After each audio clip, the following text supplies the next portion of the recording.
दहशतगर्दी के 2 मुकदमात में अबूरी जमानत की दरख्वास्त। चेयरमैन पीटीआई इमरान खान कुछ देर बाद इस्लामाबाद हाई कोर्ट में पेश होंगे। इंतजामिया ने सिक्योरिटी सख्त कर दी।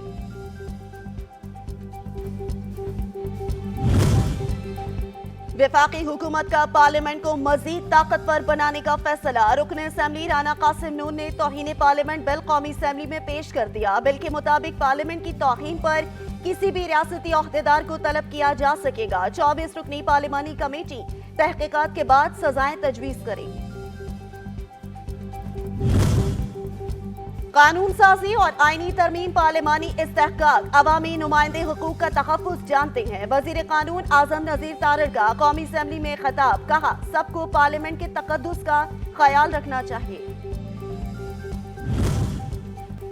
और खतरा अभी चला नहीं। पाकिस्तान IMF का बेल आउट पैकेज ना मिलने की सूरत में डिफॉल्ट कर सकता है। ब्लूमबर्ग ने खबरदार कर दिया। कहा, जून के बाद पाकिस्तान के कर्ज अदायगी की फाइनेंसिंग ऑप्शन गैर यकीनी है। ज़र मुबादला की कमी और IMF बेल आउट पैकेज में ताखीर मुश्किलात की बड़ी वजह है।